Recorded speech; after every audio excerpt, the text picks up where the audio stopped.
আবার অন করো। Okay.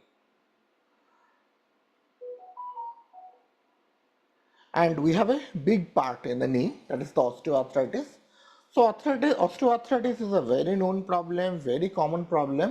We are having a separate presentation related to osteoarthritis because there are some extra findings that you need to know as well without apart from the ultrasound findings, because the deeper areas definitely is better seen under X-ray, and definitely the superficial area can be better seen on the ultrasound. Regarding to the soft tissue, definitely there are a number of areas where the MRI is having much better visualization compared to the ultrasonography. So in the deeper part like the meniscus, we have to actually depend a lot of more on the MRI, but while doing the procedures we can take help of the ultrasound, because once the diagnosis is confirmed we can get the idea what the pathology is, and depending on that we can perform the procedures under ultrasound. But definitely in those areas we have to take the help of MRI. Before going to the osteoarthritis, let us first discuss the superficial pain related pain generators of the anterior knee and as well as medial knee. So let's start with the knee anatomy. So knee, as we already know, it is mainly of two bones. One is the tibia and other is the femur. Whereas fibula actually do not come into the knee joint, rather the sesamoid bone in the quadriceps tendon, that is the patella, that comes in contact with the knee joint. So basically it forms a three bone joint. One is definitely between the meniscus and the condyle of the femur, and anteriorly there is a joint between the patella and the femur. So they are mainly composed of the knee joint. So let's go and check in the 3D anatomy the important bone structures and everything, the muscles we are having. It will take some time where you can actually see it. Now hopefully you are able to see the bony structure. So as I have already told, we are having the femur at the top, and there we have the medial and lateral condyle of the femur, which is connecting with the meniscus of the lower tibial condyles. Whereas in the lateral part we have the fibula, though fibula do not come in the formation of the knee joint. Anteriorly we are having the patella, on which from above the quadriceps tendon attaches to the base of the patella, whereas from below some fibers of the quadriceps continue below, and the fibers which are connecting from the patella and the tibial tuberosity, they are basically the patellar tendon. So in the patella, above we have the quadriceps tendon, below we have the patellar tendon, and there this place are not empty. There are the capsules, there are the collateral ligaments, making it a tough structure, I should say, by which it provides some stability. So let us see what are the important ligaments which are around the knee. So from anterior side, as I already told, it is the quadriceps tendon which is attaching with the quadriceps muscle, which are mainly four: vastus, medialis, intermedius, lateralis, and at the top the rectus femoris. They all together forms a single tendon, and this is the quadriceps tendon that attaches to the base of the patella. And from the top, there are another tendon. This is the patellar tendon.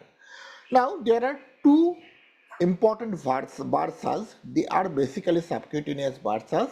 They remains in the anterior side of the knee. They can cause pathology. One of the common bursas is this, that is known as the superficial prepatellar bursa. When the fluid is collected, it is known as the prepatellar bursitis, and this condition is also known as the housemaid's knee.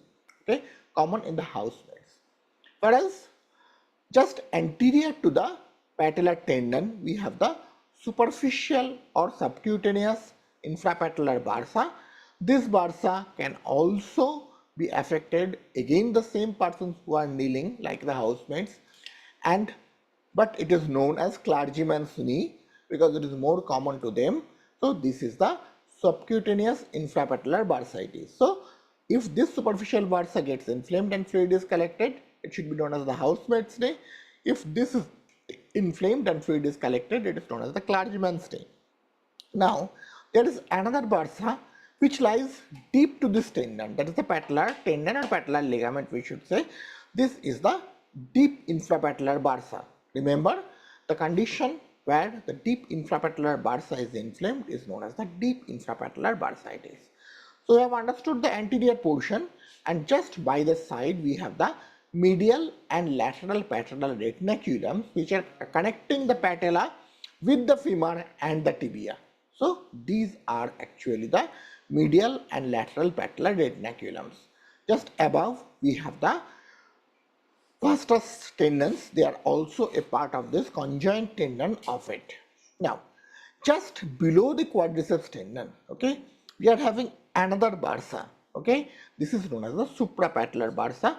This is very important because it is continuous with the synovium of the knee joint. So whenever there is a effusion in the knee joint, this will come to this area, and suprapatellar pouch or suprapatellar bursa will be inflamed in those conditions. If you look at below, we have the patellar retinaculums, and this is the joint capsule of the knee, what we can see. So suprapatellar bursa is a continuation of that. So when fluid is collected inside the knee joint, we can appreciate it by looking at fluid at the suprapatellar bursa. Now, if we move towards the medial side, as today we will be covering mostly the medial and anterior side, medially we have one strong ligament, that is known as the medial collateral ligament, sometimes also known as the tibial collateral ligament. So basically it is having two layers forming this structure. Now, if we hide this, just below there is a meniscus. Okay, so this structure is the meniscus, and with the meniscus the inner layer of the medial collateral ligaments remains attached, and this is known as the deep layer of the medial collateral ligament, which is again having two components. One component which is attaching meniscus with the femur is known as the meniscofemoral component, but attaching the meniscus with the tibia is known as the meniscotibial component, and just superficial to it lies the medial collateral ligament superficial part. Usually the joining of the deeper part of the medial collateral ligament is close to the joint line, whereas the joining of the superficial layer of the medial collateral ligament is slightly below, and in between these two layers, while attaching to these structures, it is the tibia and fibula, lies the genicular branches. That is important for us, especially for the osteoarthritis knee, where we will be doing the genicular nerve radiofrequency ablation and the genicular nerve block diagnostic blocks to find out these conditions. Now, if we look at to the muscles, so let's see what are the muscles surrounding the knee joint. So as I have already told, in anteriorly we have the four muscles. The topmost is the quadriceps femoris. There are four main muscles. There is only small muscle is there, that is known as the articularis genu. We are not taking that much in consideration. So this is the quadriceps femoris muscle, which is taking origin from the anterior inferior iliac spine at the top here, and here it is joining to the upper pole of the patella. So let us hide it. Then we can get three muscles. These are the vastus. So the medial most is the vastus medialis. This is the vastus intermedius, and this is the vastus lateralis. So when the four muscles are here, and if we look at in a cross section at this point, we will be looking like a figure of 4. That means when we will be looking at this point, okay, I am just drawing a black line. So if the probe is held like that, then we will be looking like a figure of 4 like structure, which is also known as the quadriceps muscles. Now if we hide some of these muscles, then there is a very small muscle. I do not know whether this is shown here or not.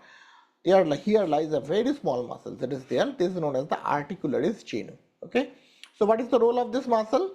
Basically, this small muscle, some fibers are getting attached with the femur, some fibers are getting attached with the vastus intermedius lower part, and above they are attached to the suprapatellar pouch. Basically, during knee extension, it pulls the suprapatellar pouch above. That is the role of the small muscles, which is known as the articularis genu. Now, if we look at the medial part, as today we will be looking at the medial part only, there is a very atypical structure of muscles which lies close to the medial structures. What are those? These are the sartorius, gracilis, and the third one is the semitendinosus. Now it is really surprising that the three muscles taking origin from three different compartments of the thigh, but they are joining at the same point which is close to the medial part of the anterior medial part of the tibia. So from which side this sartorius comes? What is the origin of the sartorius? Please, any one of you, please volunteer.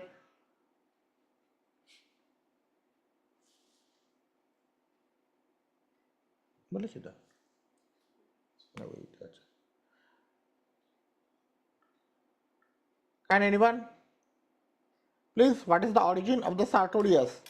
Top attachment, above attachment. We have already covered this under hip. Everyone forgotten? Hello? Anterior superior iliac spine. Yes, perfect. So from the anterior superior iliac spine, it is the sartorius. From the anterior inferior iliac spine, it is the quadriceps. Next is the gracilis, which is the part of the medial compartment. And the last one is the semitendinosus. Remember, semitendinosus takes origin from the, again, please, anyone? Semitendinosus taking origin from the, this we Ischial have tuberosity, discussed. sir. Ischial tuberosity. Which part? Medial part or lateral part? I guess medial parts. Medial part. So it remains towards the medial side, but it takes origin from the lateral part. Remember, conjoint tendon taking origin from the lateral part, and it is a part of the conjoint tendon. Oh, sorry, medial part. You got wrong. It is a part of the conjoint tendon, and conjoint tendon is taking origin from the lateral side, and the semimembranosus is taking origin from the lateral side. So it is medial side, and this is lateral side. You are right. So this part actually sometimes it is a little bit confusing, so we have to make it clear because semimembranosus takes a different origin. Okay, and the portion of the adductor magnus also attaches here, but today we will not be discussing that because it is in the posterior part only. So today we have learned about the muscles. So let's see what are the nerves going here. So knee is surrounded by the small branches of the genicular nerves, among which these branches are the infrapatellar branch from the saphenous nerve, or it is known as the infromedial genicular nerve. Similarly, at this point there is a nerve, it is not shown in the model, that is the superomedial genicular branch. Similarly, we have two more branches, one from here, that is the superolateral and inferolateral. But remember, inferolateral part is usually do not do any procedure because of the presence of this common peroneal nerve, because common peroneal nerve actually winds round the neck of the fibula. So if we want to do any procedure at this point, there is a possibility we might injure this nerve. That is why while doing the denervation for the knee, we block here, here and here, but not at this point. This is very, very important. Now let's go back to the main slide. Now if we look at the clinically, so what are the causes that could be the cause for the intervention at the knee joint? First of all, anterior knee pain, it can be caused by the either tendinopathy or tear of the quadriceps muscle, that be maybe because of the injury or because of any other reason. It may also be chronic injury or the chronic tear that can cause the quadriceps tendinopathy. Sometimes it could be prepatellar bursitis, it could be patellar subluxation or dislocation, it could be patellar tendinosis, which is known as the jumper's knee. Sometimes there could be patellar tendon tear as well. There are chances of the superficial or deep infrapatellar bursitis. Another condition which is known as the tibial apophysitis or Stutta syndrome. These syndromes I am taking the name, but I will not be discussing in detail because under ultrasound we cannot diagnose these things. Okay. Then patellofemoral pain syndrome, which is also known as the chondromalacia patelli, also known as the runner's knee, that could be possible cause of the anterior knee pain. Whereas the common cause of the medial knee pain includes the medial collateral ligament sprain, medial collateral ligament tear, medial meniscal tear, pes anserine bursitis, and medial plica syndrome. So these are the common causes for the anterior and medial knee pain. Apart from that, there could be a global pain which can cause anterior and medial both type of knee pain. That includes the arthritis. We'll be discussing the osteoarthritis a lot today, and definitely the anterior cruciate ligament injury can cause the anterior inferior knee pain as well. So in short, if we want to say about the common causes and the diagnosis, we can say if there is a knee joint trauma and pain over the medial joint compartment with the valgus stress test positive, it could be medial collateral ligament injury. If there is knee pain trauma with pain in the lateral collateral ligament or lateral compartment with varus test positive, it could be lateral collateral ligament injury. Pain over the anterior knee surface with latchman test positive could be possibility of the anterior cruciate ligament injury, but remember latchman test, anterior droit test, these are all targeted towards the same. Now coming to the pain over the posterior joint with the posterior droit test positive, posterior sag sign positive, okay, that could be possibility of the posterior cruciate ligament tear. Though remember, cruciate ligament cannot be completely evaluated under ultrasound. For the evaluation of the cruciate ligament, it is essential to have the MRI. Now severe pain with unable to stand swelling, there could be fracture in the any part of the knee. Now coming to the bursitis group. So pain swelling in the anterior knee above the patella with tender point above, there could be the suprapatellar bursitis, which could be associated with the knee joint effusion, which could be associated with the knee arthritis as well. Pain swelling over the patella and the anterior knee and point tenderness around the patella could be the prepatellar bursitis. Sometimes more commonly it is associated with the swelling over the patella, and I will show you a few days back we have done a patient with the aspiration for the this prepatellar bursitis, and that was a huge in size. Now pain swelling below the patella in the anterior knee, point tenderness below patella, there could be the infrapatellar bursitis, maybe superficial or deep, and pain swelling over the medial part of the joint, that could be possible, usually infromedial part where the sartorius gracilis and semicondylus tendon attaches to that part of the tibia. If there is inflammation and swelling, that could be pes anserine bursitis. Remember, pes anserine bursitis can be isolated in young patient, but in aged patient usually this is most commonly associated with the osteoarthritis knee.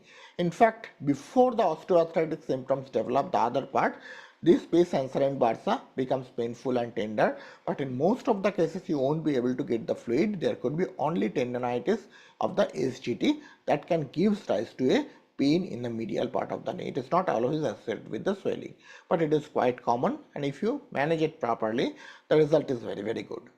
Now cystic swelling in the popliteal fossa could be because of the Baker cyst, which is actually we'll be discussing in the next class. How is the medial head of the gastrocnemius and the semimembranosus bursa. So what is the common anterior knee pathology? Usually it is a mechanism of the extensor tendon and most common cause of the anterior knee pain. Other conditions that can cause the anterior knee pain include the prepatellar or infrapatellar bursitis, patellar abnormalities, and mediopatellar plica syndrome as well. So first starting with the quadriceps tendinopathy. So what is quadriceps tendinopathy? It is less common than the patellar tendinopathy. It is associated with the strenuous activity or the sports. It is characterized by the focal pain just above the knee, and usually there will be no effusion and with the normal overlying skin, and this is more common in athletes. Now, ultrasound findings in mild arthritis, usually one, either the superficial or intermediate layer is most commonly involved, and usually it is associated with the ill-defined hypoechoic area and often missed with the mid-sagittal view. That is why we have to scan it medial to lateral and lateral to medial as well as transverse, so that we can see it properly. And color Doppler can show the hypervascular areas and in the hypoechoic zones. Okay, definitely in acute condition only it is possible. If it is very chronic, you won't be able to see that. In severe cases, there could be diffuse tendon swelling and the loss of fibrillar pattern. If there is calcifying enthesopathy, so which could be an isolated phenomenon or associated with the diffuse idiopathic skeletal hyperostosis, or sometimes always called the dish syndrome, and there could be in the lower part near the attachment of the patella. Usually there could be pain, but sometimes it could be asymptomatic as well, and it is most often in the distal superficial and intermediate tendon layer. Okay. Now, quadriceps enthesopathy associated with the systemic disease. Sometimes it could be associated with spondyloarthropathy. Ultrasound findings are the bony erosion, soft tissue edema, tendon calcification, and sometimes seen in the asymptomatic individuals as well. But before I go into the pathology, let us see the normal sonoanatomy here. Okay, anatomy we have learned. So first we will be seeing the normal sonoanatomy.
Sir, not able to hear anything.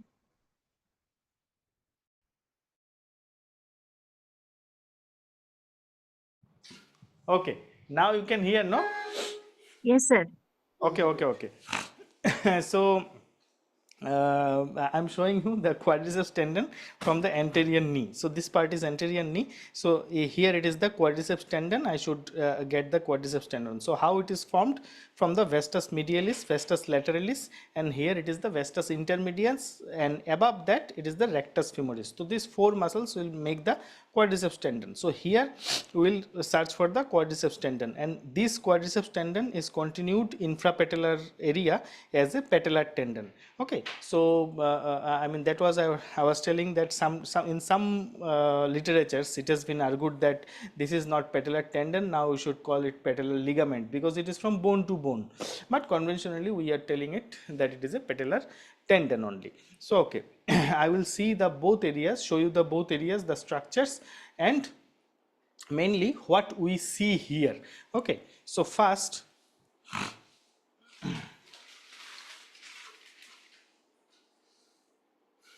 so this is a linear probe. So here we always use a linear probe only. We don't need any other probe here. Though it is possible that okay, if patient is very heavy, then it may be I mean depth may be needed a bit more, but still we use most of the time it is the linear probe which serves our purpose. Okay, so here left side of the screen is the, so I'm holding the probe in this way, so left side of the screen is the cranial side. Okay, left side of is the cranial side. So here what we are seeing here, so if I just freeze it here, left side, cranial side. So just a minute. I can, oh, it is not coming. Wait. What has happened? Just a minute.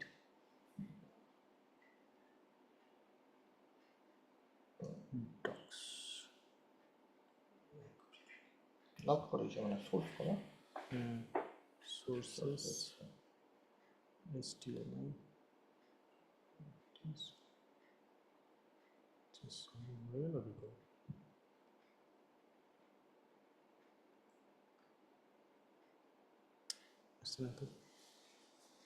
I will like on detail.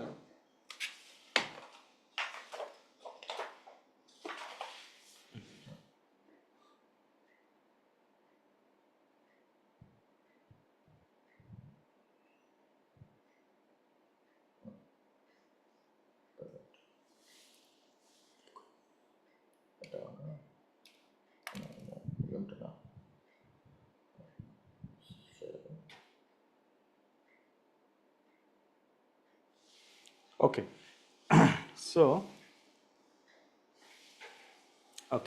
So I think you did not see this part. So here, so just left side of the screen is cranial side. Left side of the screen is cranial side, and I am holding the probe in this way. So here I am just making it freeze. So what I am seeing here? Okay. So first let us see the structures. So since left side is cranial,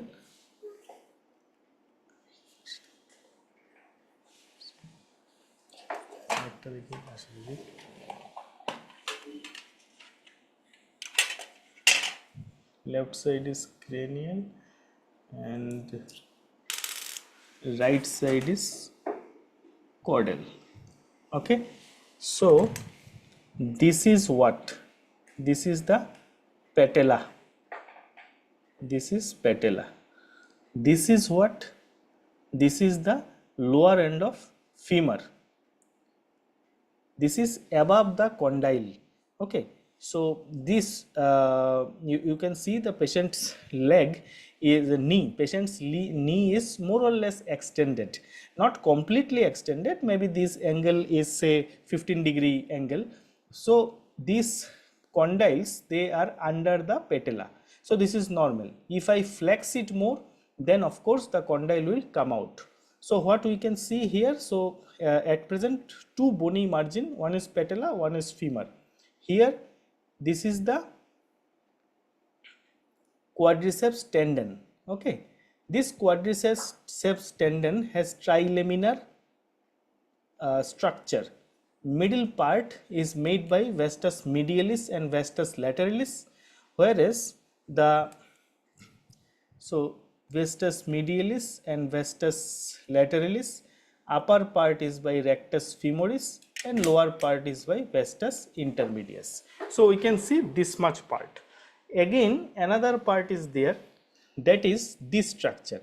So this structure is fat, this part is also fat, these are all fat. Okay, so just understand that how it looks, the fat and tendon and bone. So how it looks.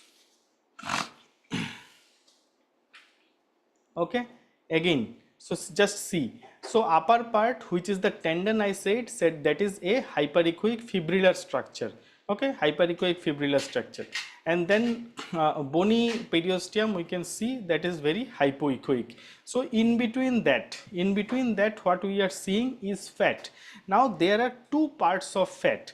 Okay, so we can see, if we see a bit carefully, then we can see that there is a gap. This part is a gap between this area of fat and this area of fat. So this part is suprapatellar fat pad, suprapatellar fat pad, and this part is prefemoral fat pad. Okay, so these two are different fat pads, and between these two fat pads we have to find one line which is the recess, suprapatellar recess, which is a continuation of the uh, intracapsular area, I mean actual joint, tibio-femoral joint. So that knee joint, this is the continuation. So that's why earlier it was named as bursa, but nowadays we call it as a recess. This is suprapatellar recess. So now just see what happens if I move his leg to a flexion, to more flexion. So now you see, as I am doing more flexion, so cartilage is coming out. These cartilages were not there earlier. Okay, so this is the cartilage has come out, and now, okay. So what I can see in this part, so I can see earlier we were seeing this part. So this was the lower end of the femur, but this part is condyle. Okay, this part is condyle. And what is this part? This part is nothing but the cartilage, articular cartilage, means hyaline cartilage. Okay, and this part, which fat pad I told? Anyone? Which fat pad I told? Suprapatellar. Suprapatellar. And this fat pad, what is that name? Femoral. Femoral fat pad. So between these two fat pad, always search for the recess. Now where is the recess? So this part is not recess, this part is cartilage. Recess we have to search like this, okay, this area. Now this is a, I mean here we are doing this ultrasound on a volunteer. That's why we cannot see anything more than that. But if there is a, there would have been a patient, then we would have seen the fat like this, depressed like this, and there will be a lot of fluid in this area. Okay. So again, just see. So this is a long axis view, and then I will show you the short axis view. Okay, so you just see, this is this is about the how the knee is positioned. So here I cannot see the condyle, this is under the patella, but as I do a bit more flexion, so patella, this condyle I can see, and above that articular cartilage I can see. Now you can see just small amount of fluid above the cartilage. You can see a line of this is called double counter sign. So if there is a fluid just above the cartilage, you can see one line between two black areas, two hypoechoic areas. Okay, not hypoechoic, these are called anechoic areas. So this part, this lower part is cartilage, and above part is actual fluid. But this fluid, this 0.5 ml or 1 ml is actually normal. I mean, this much you can expect, and this much is, this part is cartilage. So if there is more fluid, it will be going like this. Okay, going more amount of fluid you will see. So we have understood this much, and we have understood that the two fat pad also, you must understand that how it looks. There is, in the fat pad there is no question of any fibrillar structure. So earlier upper part you can see the fibrillar structure. Okay, now I am going in a short axis direction. Okay, long axis, if I go a bit more, then you will see that how from the tendon muscle starts. So you can see that from the tendon muscle has started. Which area? So from, this is the tendon, this was the tendon, and this part is muscle, this part is muscle. Okay, so this part is muscle, this part is muscle, means this black line, these black lines are muscle. Okay, so when I was going up, you will see from the tendon muscle was starting. So this is the hyperechoic fibrillar structure, I am going up, and you see muscle has started. Okay, so now we can see a bit in a short axis also. So let us start from the very end point. So I am putting his knee in this position, and here I am putting again in a short axis direction if I can see. So what are the structures what we are seeing? So as I told you, in this position, of course I will see the condyles. It doesn't matter whether you are seeing in short axis or long axis, position is like that, means a condyle is out from below the patella. It is not hidden under the patella. So this part is condyle, this part is condyle, and this part is of course intercondylar area, and this is the cartilage line. This is the cartilage line. Okay, so above that, what is the structure? So we know that in this area, actually in this area there should be a tendon. It is the quadriceps tendon, but there can be some amount of fat also. If there is fat, I am not saying that 100% there is fat, we will search it out. So if there is fat, then which fat pad should be here? Anyone can say? Which one? Suprapatellar. Yes, this is the area for suprapatellar fat pad. Let's see if we can find that whether fat pad is there or not. So again I am putting it like this. So here left side of your screen is lateral side of the patient. Okay, left side of your screen. So anyway, so now I am seeing this structure. So let me just do a bit toggling. If there is a tendon, then this toggling maneuver, what it causes the anisotropy. It causes anisotropy. Okay, most of the tendon shows anisotropy. So you can see the anisotropy of that upper part where we suspect the tendon. So it becomes black and white. Okay, so this part, this round structure is tendon. Okay, so this is showing black and white. Cartilage also we can see, but below that part, so this part you can see.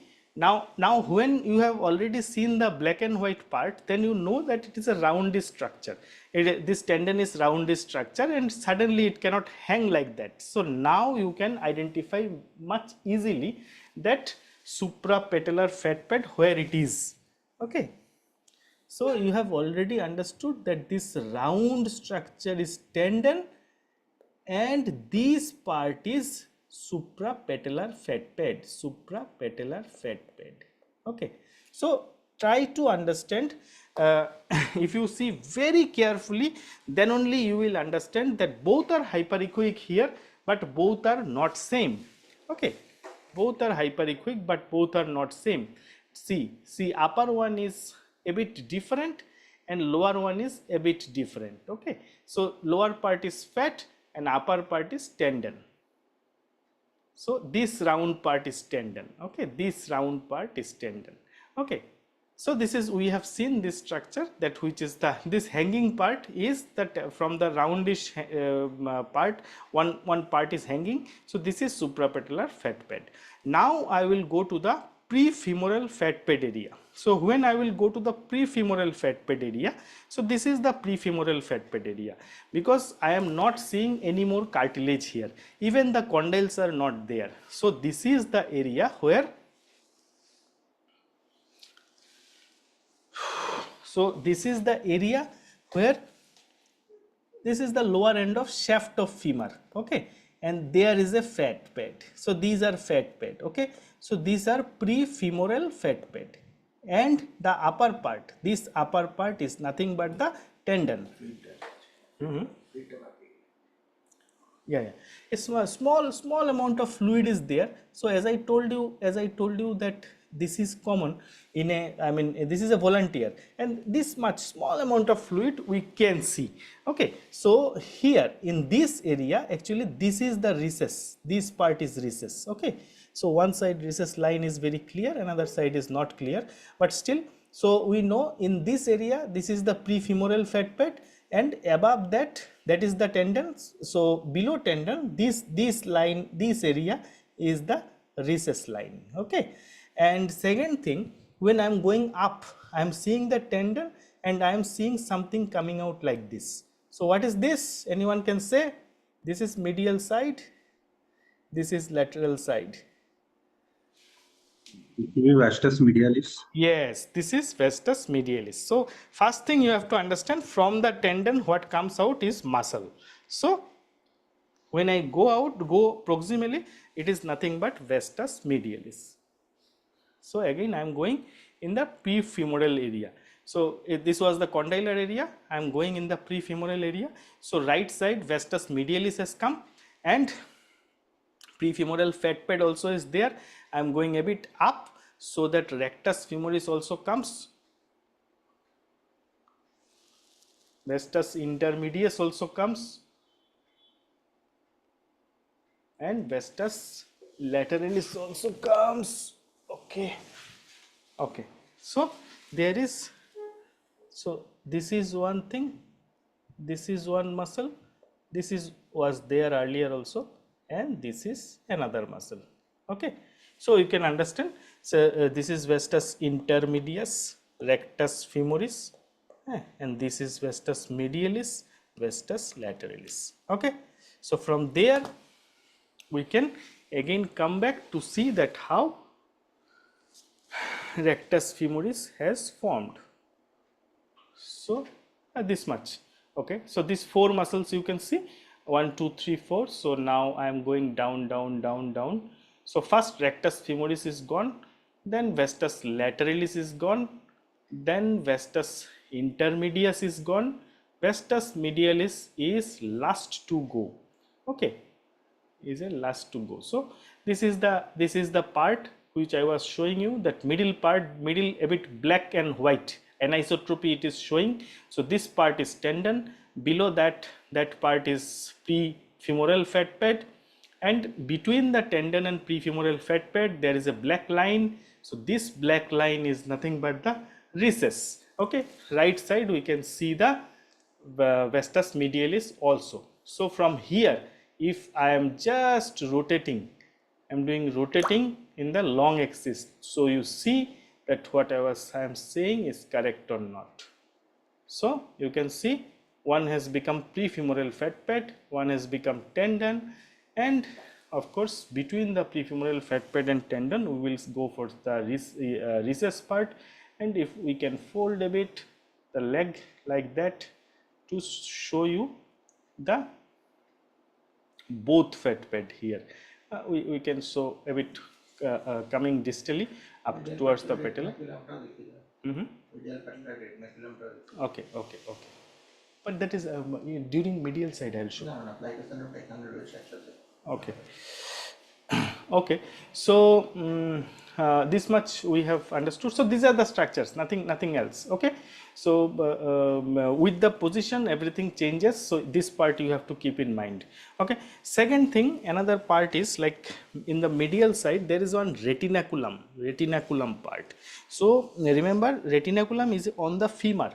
Okay, not at the tibiofemoral joint area or below, it is about the femur. So above the femur you can say. So here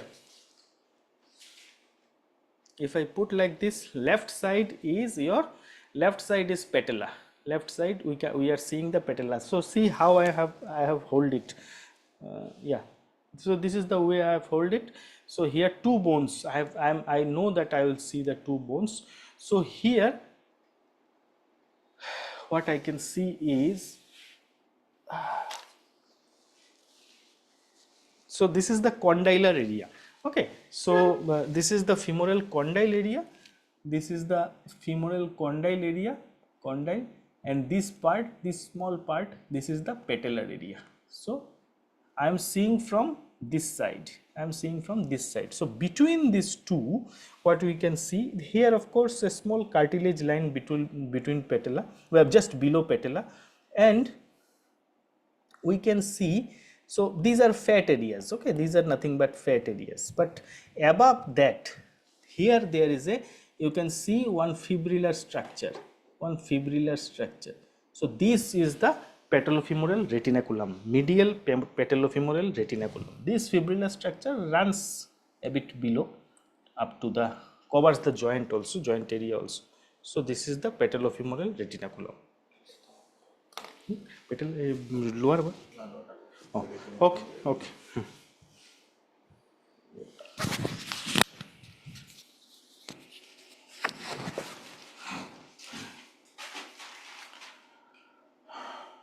Hello. So we have learned the normal anatomy part and anatomy part. Let's see what are the abnormalities that might be there. So this is a case of tendinopathy of the quadriceps. So what you can see, tendon is from here to here. The whole part is tendon, but in the superficial and intermediate part, we can see some area the fibrillar structure is lost, that we can also see under the transverse view, and if you put the Doppler on, you can see the increased echoes in the Doppler. So this basically indicates an acute tendinopathy of the quadriceps tendon, which can be because of injury or acute stress. So after seeing the normal, this abnormal is very clear to you. Now if the tendinopathy is severe, see here it was mild, so only the superficial and intermediate fibers were involved. The prefemoral fat pad, suprapatellar fat pad, the recess, everything was normal. But if we look at this point, here only a small part of the tendon was swelled, but here the whole tendon is swelled. There is loss of fibrillar pattern everywhere from top to bottom in the tendon. So this is basically a severe case of the quadriceps tendinopathy. Again, it is common in runners and the patient athletes as well. Though typical runner's knee, sometimes a few people call this is also a runner's knee, but typical runner's knee is basically a patellar tendinopathy. Similarly, this is a condition where you can see the inner part of the proximal part of tendon is normal, but in the distal part we can see a hyperechoic shadowing when it is attaching to the patella, and this can be seen under X-ray as well, and this is basically the calcific enthesopathy, which could be degenerative, but more commonly enthesopathy is associated with the disorders with the inflammatory changes like the spondyloarthropathies and the rheumatoid arthritis as well. Now coming to the quadriceps tendon tear. Tendon tear common either in the athletes with the severe blow or trauma, and that can cause tear here, and it is also common in middle-aged or elderly people with systemic disorders like rheumatoid arthritis, diabetes, chronic kidney disease, SLE, etc. And mechanism is sudden painful contraction. If the patient slips or falls, symptom is definitely the pain, swelling, tenderness in the suprapatellar region. Definitely it is almost equal to tendonitis. But if there is a complete tear, there could be loss of strength as well. So in the partial tear, it is possible that a patient could be doing the active extension. Sometimes the superficial tendon is only torn, the inner tendons are intact, but in complete tear there will be no extension and there is a full thickness disruption. And in those cases, if there is delayed diagnosis, that can cause extensor weakness and instability. Now, if we look at the partial thickness tear, here in this picture, we can look at the superficial fibers. They have lost the continuity here. Only the deeper fibers are maintaining. So here it is a little deep, seen as subcutaneous tissue, and here these fibers are lost, and here the fibrous attachment is lost.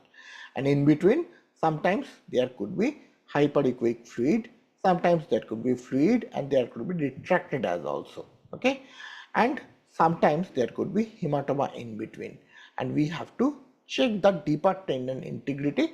And remember, only the sagittal view is not good enough, so we have to go to parasagittal views, and also we have to check under the cross-sectional view as well. Whereas in complete tendon tear, here there is total loss of tendon associated with the edema. There could be hemorrhage or edema in between this, and there is a gap. Usually there could be a gap of 1 to 2 centimeter.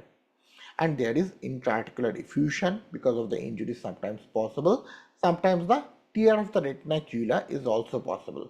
Okay, and patellar tendon is cramped due to the displacement of it. Okay, so here the tendinous portion is actually taken out, so it is clumped here. Okay, all the portion of the patellar tendon is here and there is a gap in between. Now coming to the plica syndrome, again plica syndrome is not a very common syndrome because it's basically an embryologic remnant which is present in a good number of patients, around 50 to 60% patients. This medial plica, what Chinmaya has already shown, is actually present and that can cause inflammation, fibrosis, and that is known as the median plica syndrome. And remember, it is only common in athletes with repetitive mini motion. There are a number of normal individuals with existing plica, but that is not causing any problem. So that can cause the medial patellar pain, which is worse during the flexion and extension, which can be associated with the joint effusion, and pain is typically localized in the medial superomedial part. Okay, and it is a differential diagnosis for the anterior knee pain, but remember it is sometimes a little bit overdiagnosed condition, so you have to be very careful in diagnosing the plica syndrome. Okay, usually asymptomatic 20% patients can have this plica as well without any symptoms, and we have to be careful. Now coming to the next disorder, that is the prepatellar bursitis. Practically in prepatellar bursa, in normal patient we do not see anything practically because it is only the bone and skin and subcutaneous tissue that lies over the patella. Now what happens in case of prepatellar bursitis? The bursa gets inflamed and fluid is accumulated in the bursa, and it is located over the lower half of the patella and upper part of the patellar tendon. It is synovial lined, reduces the friction between the skin and the patellar tendon as well as over the patella, and normally contains minimal fluid which most of the time cannot be seen under ultrasound, okay, in healthy state.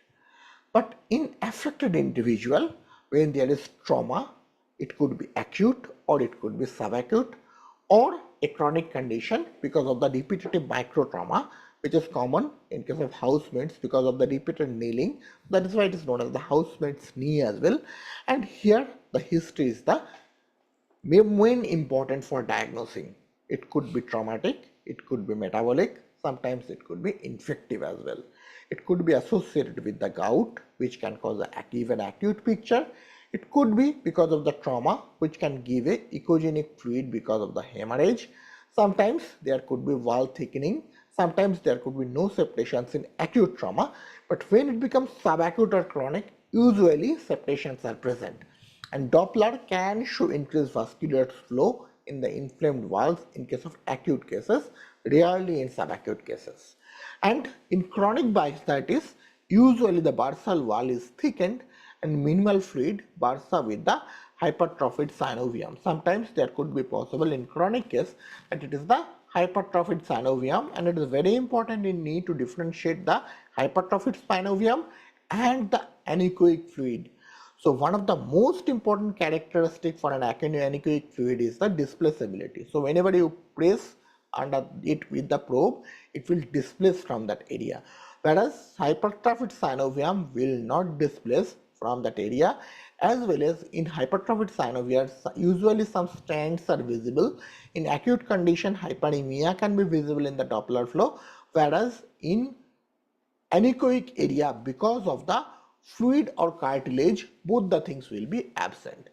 Here in fluid, compressibility will be present. In cartilage, that also looks black, but here there will be no compressibility, and usually the intermittent strands and hyperemia is not present, by which we can differentiate between these three anechoic structures practically. Okay, so we have to differentiate from the acute from chronic. So it's a case of acute prepatellar bursitis. So here is the patellar margin, and just above it you can see some fluid is here. And if we put on the Doppler, switch on the Doppler, the hyperechoic, the increased Doppler signal intensity can be visible in this area. Whereas in chronic pituitary bursitis, we can see more amount of the fluid here, and here it is very important we have to check the cross-sectional view as well. And in the cross-sectional view, we can see sometimes this double-shaped area, that is in the center. Usually the depth is less, but in the lateral sides the depth is a little more, and that is a common phenomena which I got in the subacute and chronic pituitary bursitis. In the next video, it's a very small video, I am sharing it to you, showing it to you. So here we are doing an aspiration of the ultrasound guided aspiration. So let us share the sound. Okay. So check, we are Ultrasound guided aspiration of prepatellar bursitis. Welcome to this educational video on ultrasound guided aspiration of so prepatellar it's a very bursitis. large Prepatellar fluid bursitis, accumulation. You see often how referred to as big house is that knee, prepatellar is a bursitis. frequent cause of anterior knee swelling. The condition arises when the prepatellar bursa, Okay, some located between the septals are skin and the also lower there. half of the If you patella, check, it becomes is inflamed septate and fluid. filled with fluid. This inflammation may result from repeated kneeling, a direct blow, gout, rheumatoid arthritis, or even infection. Patients may present with noticeable swelling, redness, warmth, or tenderness over the kneecap, sometimes accompanied by fever in cases of infection. Let's begin with a quick look at the anatomy. The prepatellar bursa is a thin, synovium-lined sac that lies superficial to patella and patellar Okay, I'm going a little fast, otherwise it is very tendon, difficult to Lucerne. cover. Prefer So we and 1 to actually 2% after lidocaine for examination, you local see, anesthesia. good With amount the of patient fluid is ready, there. begin ultrasound scanning. You're putting the Start with a needle longitudinal inside. scan of the patella and patellar tendon. Then scan in the transverse So plane. this is A basically distended reverberation prepatellar artifact, bursa will appear as and an needle we can anechoic see or hypoechoic within the fluid-filled structure, usually anterior to the patella. In acute cases, the fluid may be clear and anechoic. now we In are aspirating post-traumatic it. or hemorrhagic bursitis, you might observe echogenic material or septations suggestive of blood or debris. In chronic bursitis, the bustle walls may become thickened and synovial hypertrophy may be present. You may also identify internal septations or So we are calcified aspirating now. deposits. Color Doppler imaging can help detect increased vascularity along the bustle walls in active inflammation. One important tip: always compare the contralateral knee. This helps differentiate between physiologic fluid and pathologic swelling, especially in subtle or early cases. Once you've identified the distended bursa, proceed with the aspiration technique. Begin by infiltrating the skin and subcutaneous tissues with lidocaine. Advance the needle slowly and carefully to avoid sudden patient movement. Always aspirate before injecting, and monitor the patient for if the Okay, so fluid basically it's a large area, so palpitations, it took a lot of time for potential for systemic aspiration, the whole amount of fluid, and finally at the end we have aspirated. See, now the whole thing is now reduced, and we can see the top of the patella here, and the fluid is almost aspirated. And you have given a little bit of steroid and came out, and fortunately the patient is still did very good. Okay, so as it was a subacute case, we can do that. Okay. So moving to the next page, next slide. So I've understood how we can go for a prepatellar bursitis aspiration. So what is the role of ultrasound in the management? We can guide aspiration, which can be helping to differentiate fluid along with the infected fluid, so we can send it for the routine and the culture as well. And during ultrasound, under ultrasound we can inject in acute and subacute cases steroid here in case of traumatic bursitis, and definitely it supports diagnosis and targeted treatment we are delivering for those patients. Now coming to the patellar tendinopathy or the jumper's knee. So we have already learned about this area. This is the quadriceps tendinopathy. We have learned about the prepatellar bursitis. But before the normal of the patellar tendinopathy, I will ask Chinmayda to show the prepatellar area as well, how it looks normally. We have already seen when it is failed. So prepatellar bursitis is known as the jumper's knee, which is again common in athletes like the soccer, basketball players, and it is due to result of the repetitive microtrauma or sometimes overuse, and present as a sharp localized pain which remains below the patella, and The earliest treatment here is the rise therapy, raise tides, NSAIDs and elevation. But if it is not responding, then we have to definitely go for the interventional management, and if there is a complete tear, we have to go for the surgical management as well. Usually under ultrasound in pathology, it looks an hypoechoic area near the patellar insertion. So, but before we go to the pathology, I will go for the demonstration a little. Patellar tendon, longitudinal.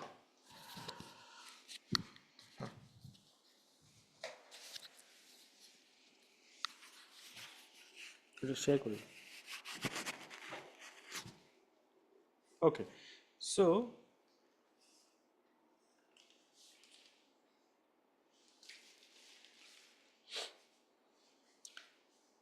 I am just showing you the patellar tendinopathy. Oh, not coming. Just a minute.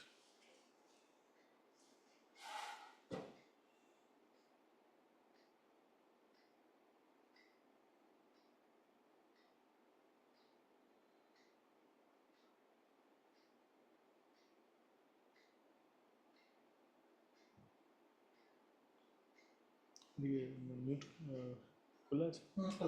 Okay, so I am showing you the patellar tendinopathy. So as we have already seen, this was the quadriceps tendon. So if I come just above the patella, so this area we will search for if there is a prepatellar bursitis. Now I am coming down. So as I come down, I can show you that this is the patellar tendon. Okay, so patellar tendon, which area is important? So most important area is insertional tendinopathy, or say the area where it touches the bone. So it can have problem in the upper part also and in the lower part also. So just a minute. Okay, so we will see this is the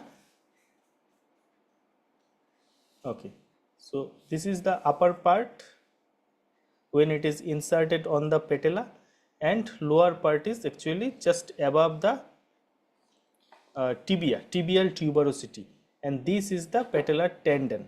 This is the patellar tendon. So tendon is always like hyperechoic and fibrillar. So both the insertion area we will see if there is a calcification, if there is a tendinitis effusion, or a small amount of fluid collection or not.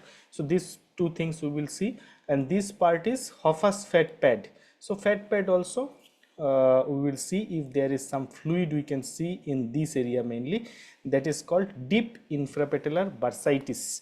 If there can be a small amount of fluid normally, say 0.5 ml to 1 ml or say 0.5 ml, but if there is a bursitis, then fluid comes like this. Fluid comes like this, and we can find in this way. So again, so this is the patellar tendon. See from the insertion at the patella, and then we are going down to see if there is any hypoechoic area in the tendon, or there is loss of fibrillar and hyperechoic architecture, and we will go up to the insertion at the tibial tuberosity. So this is the tibial tuberosity. So just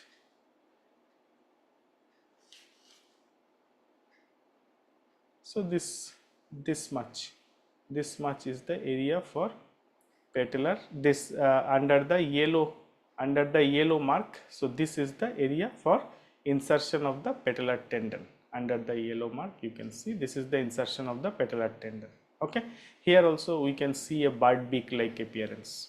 Okay, and then so infrapatellar bursa area, here there is no fluid. Deep infrapatellar area, there is no fluid. I cannot see any fluid here. So this is possible, maybe a bit very small amount. So if I make it freeze, then this is the amount of fluid, very 0.2 ml maybe, but if there is a bursitis, then fluid will come like this. Okay. So, and just see how patellar tendon around in cross section how it looks. So this is the it is very less amount of fluid, so it's okay. So now I show you in a short axis manner. So patellar tendon short axis is a very big tendon. Okay, the breadth wise it is a very big tendon, and below that you all know that that is the Hoffa's fat pad. So upper part, only the upper part is the upper part, this upper part is the tendon cross section, and below that this part is Hoffa's fat pad. So here also, like there is a bursitis, then we can see the fluid like this. Okay. And I mean view is important while injecting steroid inside the bursa, because then you need to know the need to see the needle in inline technique. Okay. So this is in the infrapatellar area. Okay.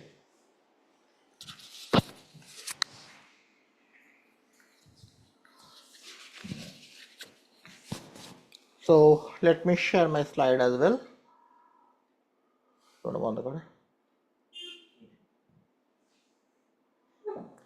So here we'll be seeing, you have seen the normal patellar tendon. So let us see some abnormalities here. So let us go for the patellar tendon abnormalities. So here this is a patellar tendonitis, which is known as the jumper's knee. So it is mainly affecting the proximal tendon and the deeper fibers mostly. So you can see the normal fibrillar structure is lost in the proximal patellar area, and which is slightly thickened as well, and in the lower portion you can see the loss of fibrillar area and hypoechoic area can be seen. Here it is shows a partial thickness tear. So these fibers are not continuous, and here we can see fluid accumulated in between. The superficial layer is intact, but the deeper layer is torn, and below we can see the Hoffa's fat pad. So here is the fluid and the tear which is showing the jumper's knee. Now this is a diffuse type of inflammation. You see whole of this patellar tendon is inflamed now, and here the fibrillar structure is lost in a large area. Okay, so this is also a very severe grade of jumper's knee, and it is not affecting any single fiber, it is affecting the whole of the patellar tendon, and here it shows a patellar tendon tear. So only superficial few fibers are remaining, and the deep fibers are all torn, and you can see there is fluid accumulated there within the patellar tendon. Remember, if fluid is accumulated here, the patellar tendon is intact, it should be the deep infrapatellar bursitis. If the fluid accumulated anterior to this, like a prepatellar bursitis, slightly below in location, then it could be called a superficial infrapatellar bursitis. But as it is affecting the patellar tendon and there is loss of the patellar tendon fibrillar structure, so it is the patellar tendon tear. Now coming to the clergyman's tree, or it is known as the superficial infrapatellar bursitis as well. So infrapatellar bursitis is associated with sometimes distal patellar tendinopathy. Either it could be caused by the blunt trauma, or it can be caused by the repetitive micro trauma. And deep bursa between the posterior patellar tendon and tibial cortex, we have already seen.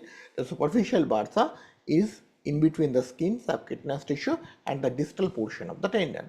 So if the infrapatellar bursa is affecting the superficial bursa, it will be above the patellar tendon. If it is deep infrapatellar bursa, it should be below the patellar tendon.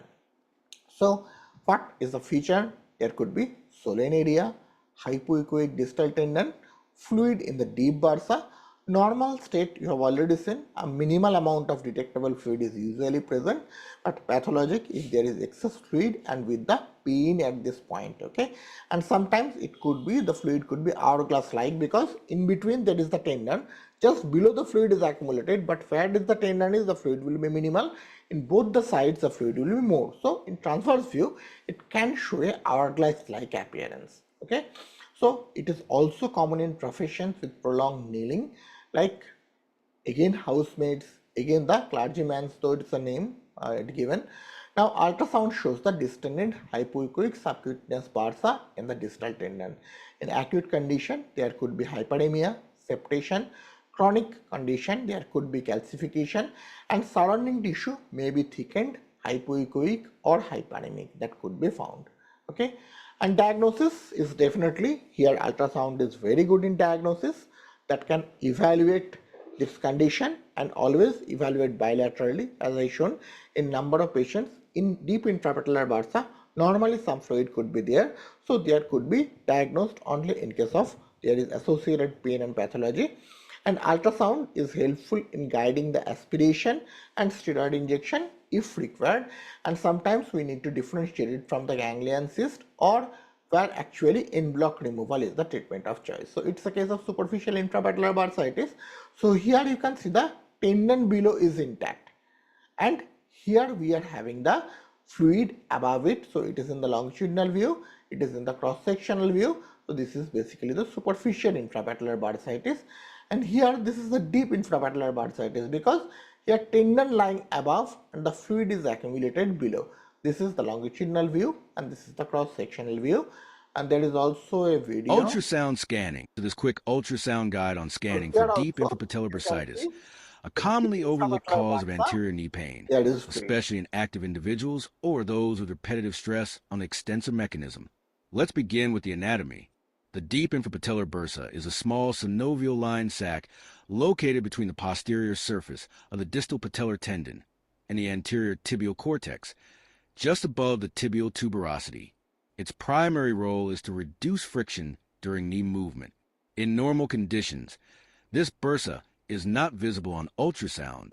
However, in cases of bursitis, start by positioning Okay, so the tendon here, if we look at, we can see the fluid here. This is the transverse section. We can see 15 in this megahertz. area the fluid is accumulated. So hope you have understood the deep infrapatellar bursitis. So we have taken a multiple views and we have checked for this. Ultrasound. So let's go for the medial area. So you have understood the anterior portion, both longitudinal and cross-sectional view. Now we are moving towards the medial part of the knee. So in the medial part of the knee, two diseases is the most common. One is the medial collateral ligament injury. The other one is the pes anserine bursitis. Medial collateral ligament injury is more common than the lateral collateral ligament injury, because most of the injuries are coming from the lateral side. So it is the valgus stress that causes this injury, and these injuries often involve the proximal superficial medial collateral ligament as well as the meniscofemoral ligament, whereas the involvement of the meniscotibial ligament is comparatively rare. Sometimes there could be cortical avulsion as well, and bony fragments can be also pulled along with the close from the femoral insertion. And definitely in symptoms, the patient will have the medial knee pain. Sometimes there could be swelling and tenderness. There sometimes could be possible joint effusion associated with the intra-articular injury as well. And it is also graded into the grade 1, 2 and 3. And in the grade 1, ligament is stretching without any instability. Grade 2 is associated with the partial tear of the ligament, and grade 3 with complete tear of the ligament and marked instability. And the treatment depends on the associated injuries. Isolated medial collateral ligament tear is also possible, and here mostly the convention conservative, or the if it is not responding, we can go for the PRP injection as an interventional management.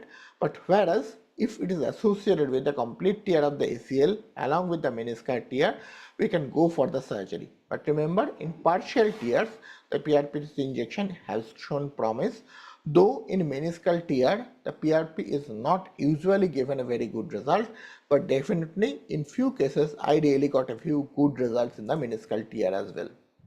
So ultrasound, before the ultrasound findings, let us see how it looks in the normal. So now we will be seeing two structures. One is the pes anserine bursa and the other is the medial collateral ligament. Then I will be showing you the abnormalities. Medial collateral ligament and pes anserine bursa. Okay, so I am sharing you the screen.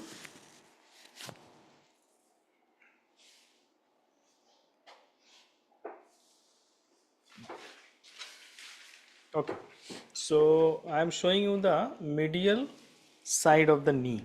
So we understand that here this area is the joint line. So while if a patient of knee pain comes to you, you should always palpate the area of joint line. So this joint line can be palpated also, because this joint line tenderness is a very important sign of knee joint intracapsular pathology, okay, actual knee joint arthritis. So anyway, so in the medial side, the our ultrasound examination starts at the joint line. So this is the joint line. Okay, so what are we seeing here? So left side is cranial side, left side is cranial side, and right side is caudal side. So we can see there are two types of structure. Actually, you can see there are two types of structure here. So let me show you. So here, if I just freeze it, so this this upper part, this side is nothing other than femoral end or femoral condyle. This side is tibia. Okay, this side is tibia. So what are these things? This part is cartilage, one cartilage line is there. So what is this thing? This thing is nothing but meniscus. So if this is meniscus, then what is this thing? See, this part is a bit different than the upper part. Okay, this side also I will show. Here it is not seen, we are not seeing it clearly, but this side is different. Okay, so this green part is nothing but meniscofemoral and meniscotibial ligament. Okay, so this meniscofemoral, meniscotibial is actually the deeper part of MCL, nothing else. And upper part is this upper part, black line. So this area is superficial MCL. So let's see superficial MCL and deep MCL. Again, joint area. So if I just I can actually rotate from this side to this side. So whole area there will be seeing the meniscofemoral, meniscotibial ligament. So now you can see both the components, meniscofemoral also and meniscotibial also. Right side meniscotibial and left side meniscofemoral. We can see the meniscus clearly. Of course, condyle and cartilage is also there, tibial and also cartilage also there.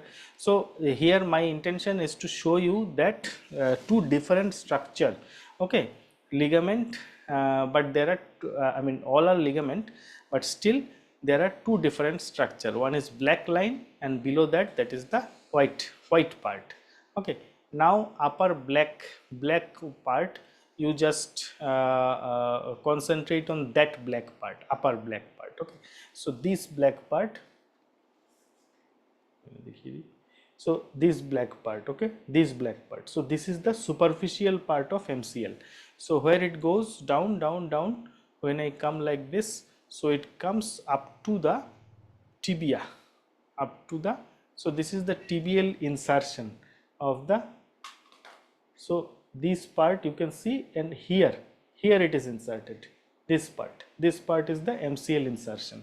Okay, this part you can see clearly insertion, this part is clearly inserted. Okay, so above MCL we will search for three tendons. So here actually it is very difficult to see the three tendons in a hyperechoic, we cannot see, because here also these tendons show anisotropy. Wherever there is tendon, it shows anisotropy. Just if I move like this, these areas, this one and this part, these areas you see, sometimes it becomes white and sometimes it becomes black.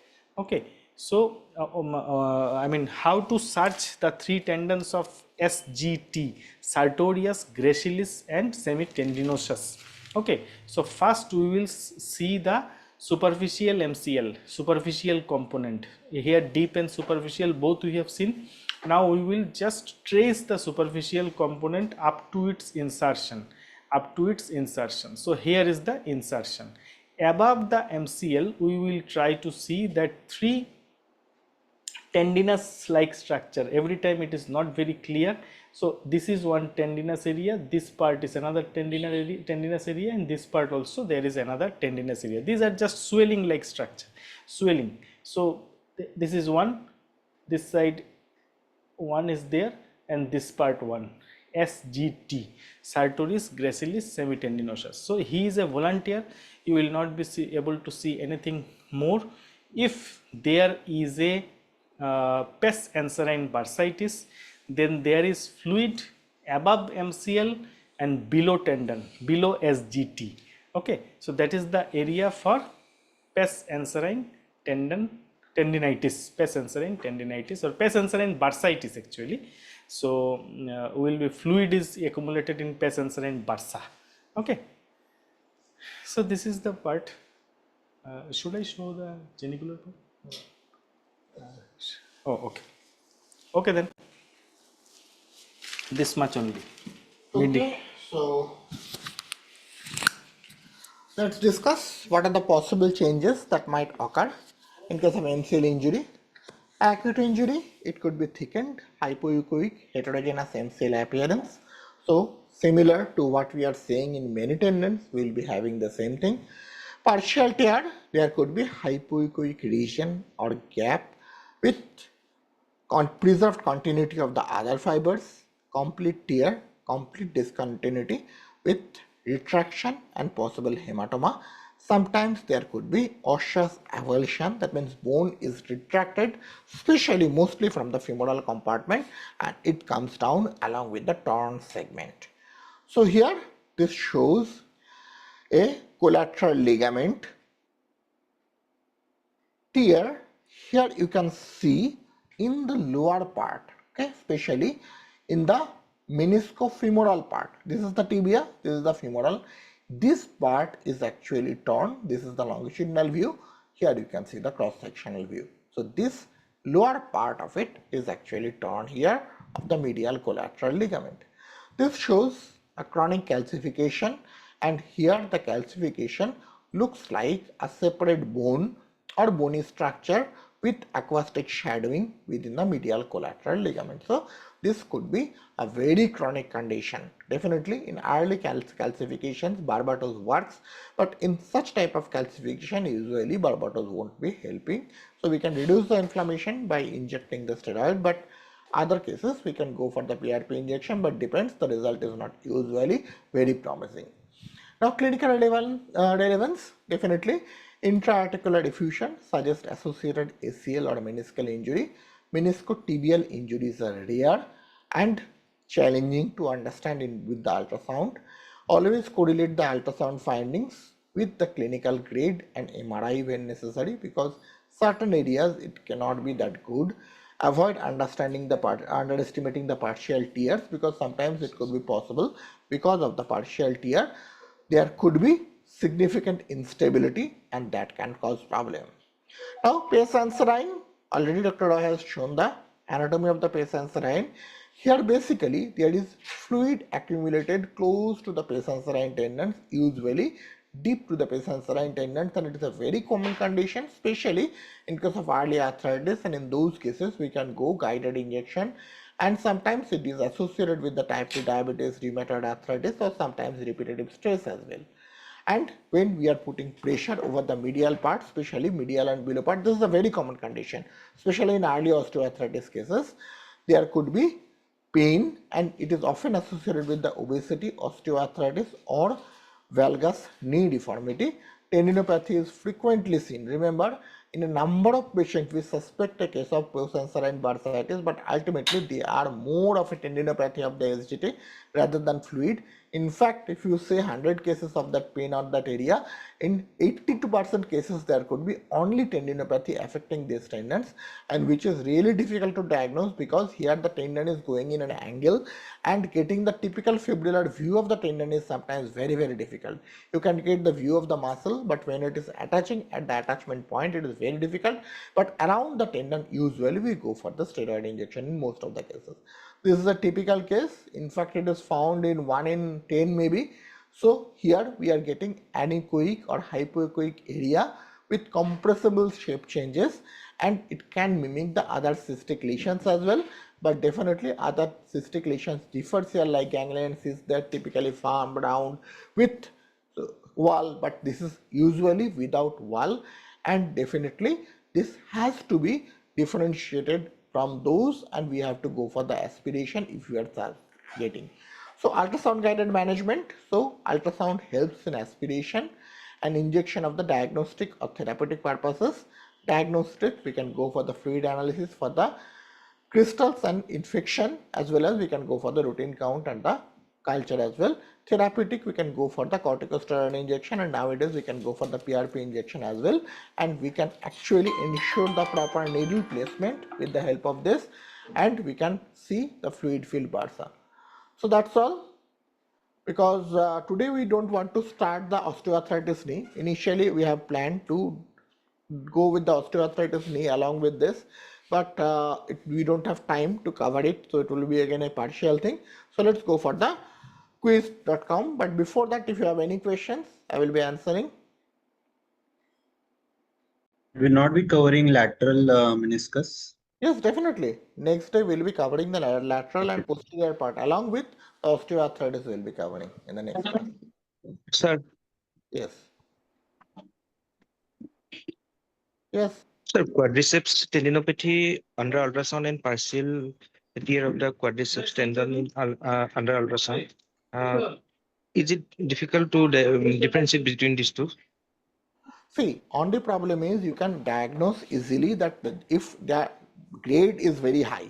Okay, if it is a very minor grade tear, sometimes tendinitis and tendinopathy will be a little bit confusing, but it is not a problem because management is the same. In partial tear also we go for the PRP injection, and if there is inflammation we go for the conservative management. That is true for the small partial tears as well. So though it is a little bit difficult to differentiate those only under ultrasound, but the management, as the management is mostly the same, it doesn't cause any problem. Thank you. Okay, let's open the quiz.com, and there are only 10 questions today.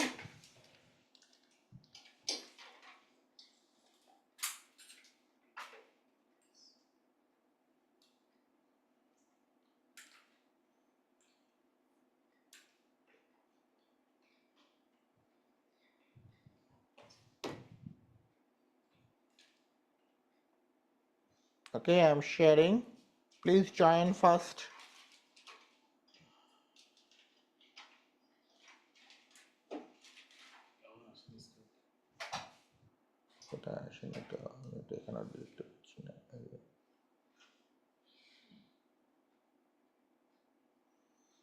Okay, you can see it now. Please join. Yes, sir.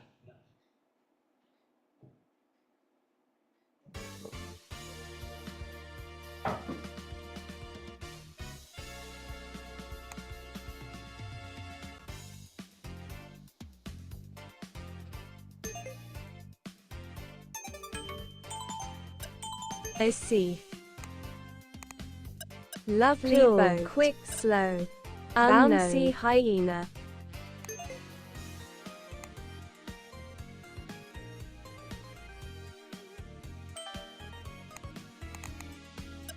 Mama Street.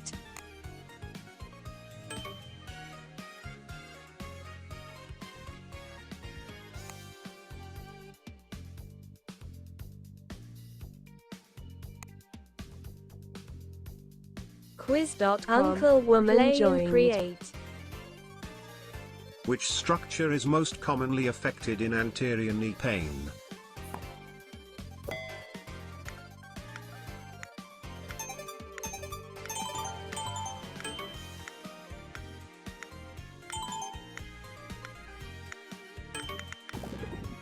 Extensor mechanism.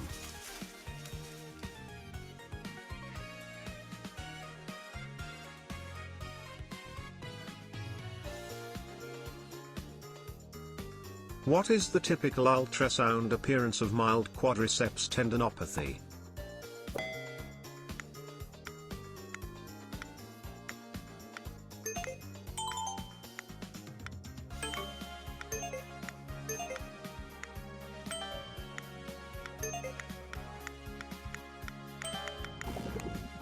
Oval, ill-defined hypoechoic area in a single layer.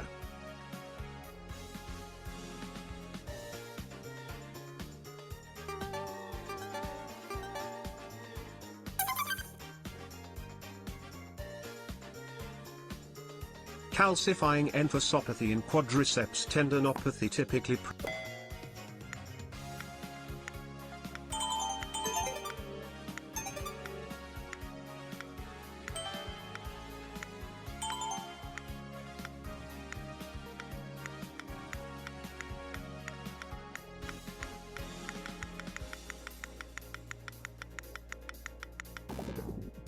hyperechoic deposits with shadowing.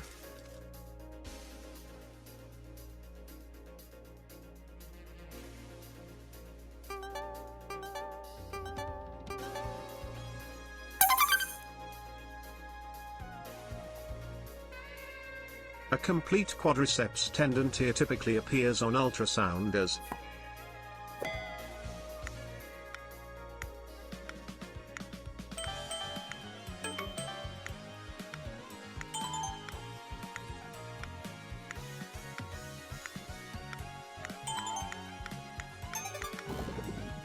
two hypoechoic stumps separated by hematoma.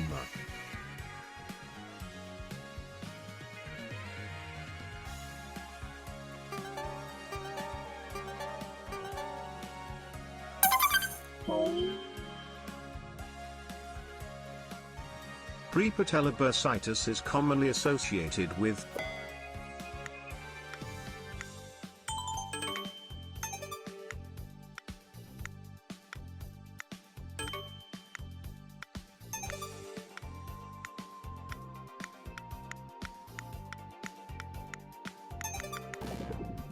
chronic kneeling trauma.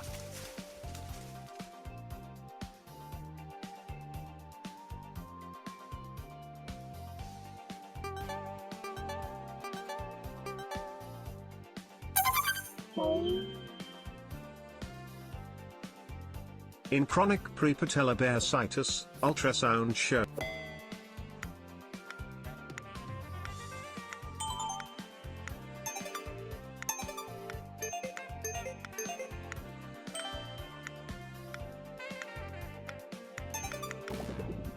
thickened walls, septations, and synovial hypertrophy.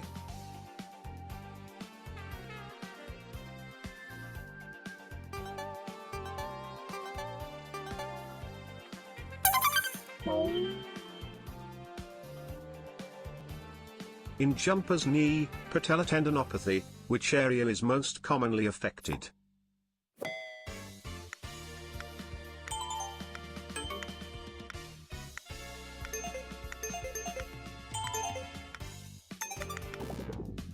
Proximal insertion of patellar tendon.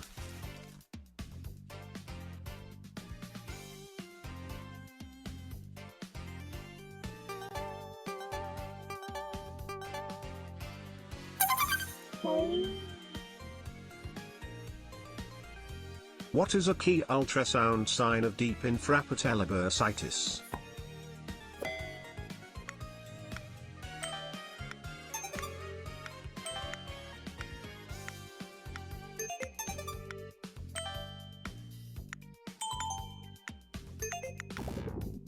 Hourglass-shaped fluid collection in transverse view.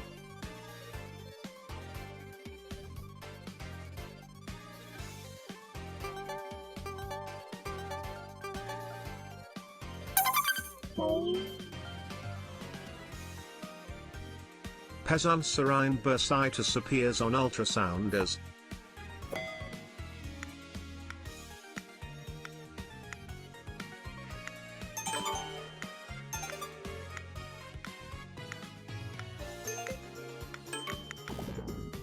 Anechoic or hypoechoic compressible fluid collection near tendon insertion.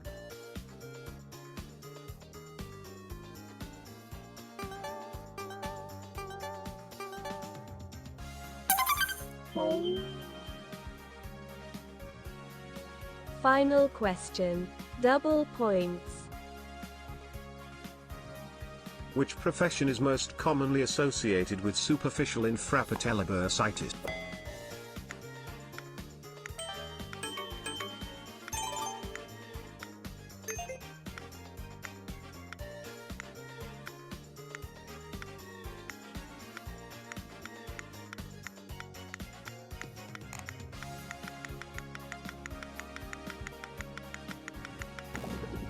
Housemaids and carpet layers.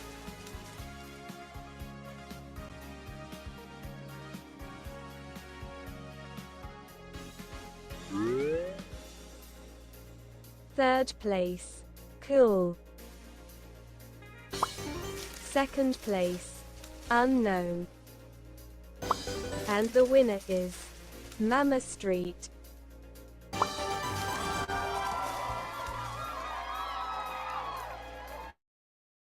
So who is Mama Street? Who is Mama Street? Hello, I'm Mama Street. Okay, congratulations for scoring the top. So we'll be sharing all the details. The study material already, I think it is shared. So please check, as well as we have shared the MCQs for the next class. So we'll be meeting in the next class. So first we'll be covering the osteoarthritis component, and then we'll be going for the lateral and posterior knee. Thank you for now. Thank you. Thank you, sir. Thank you.